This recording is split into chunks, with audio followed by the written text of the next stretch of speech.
welcome to Lifestyle Pioneers. I'm Jean Boniface with Springboard Northwest. What is a lifestyle pioneer?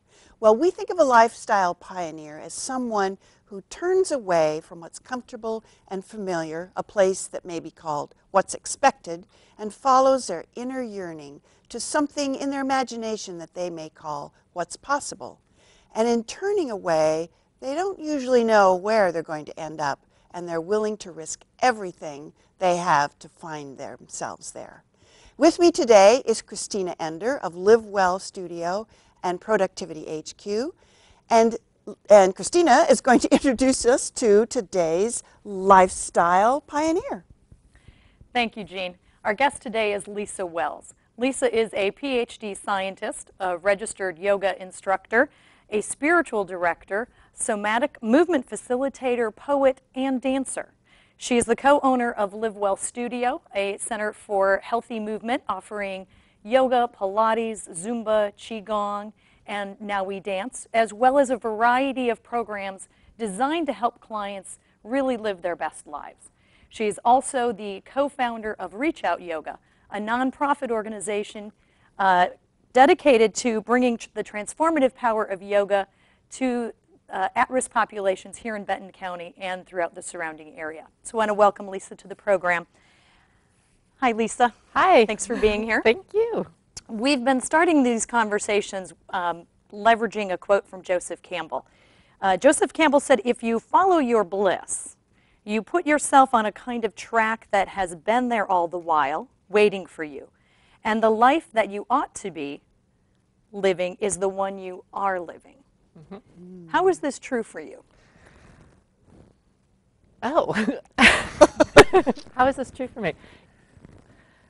I definitely feel like the life that I'm living now is where I should be. It's an incredible thing to walk into doing what draws me, what I love, and then watch other people be lit on fire with it. To watch people's lives change while mine is changing. They're not separate. It's, oh, I get to feel better every day, and the people that are around me and who are working with me are doing the same thing. So how did you get here from there? How did I get here from there? So what tell us a little bit about this journey that you've been on. About 10 years ago, I left academia, my academic career. At that point, it was pretty rough. I was asked to leave. It wasn't a lot of fun, and I took a few years off. I did a lot of soul searching. I had a couple of young kids at that point in time, and I was actually in an Artist Way group with you at that point in time. Yes, indeed. We were together. So a lot of exploring and questioning and what did I want to do next in my life. And along with my academic career, there had been a long-term thread of taking yoga, and it really had saved my body. Huge differences in my life. I'd had major back surgery, lots and lots of problems. And that's what kept calling me. When I looked at what the books were on my bedside, they were not academic books, they were yoga books. So if I did what I wanted to do, yoga was the pathway that was calling.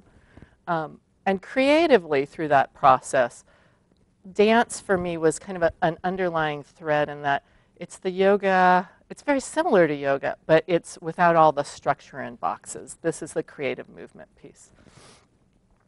So that was in the early 2000s. Mm-hmm. I then started doing yoga teacher training, started offering classes around the community, slowly building up a clientele.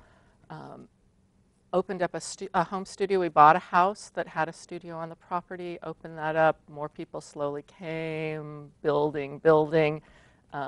Eventually it got too big for the space that it was, too much parking issues in a residential neighborhood. And I worked with Christina for a year doing Pilates, and she was a great colleague, and we brought another great colleague in and opened up a new space. And the opening up of the new space has been like all of a sudden being in a bigger garden where just everything is able to bloom at a much larger level. And that's been an incredible process to watch. Now, one of the things that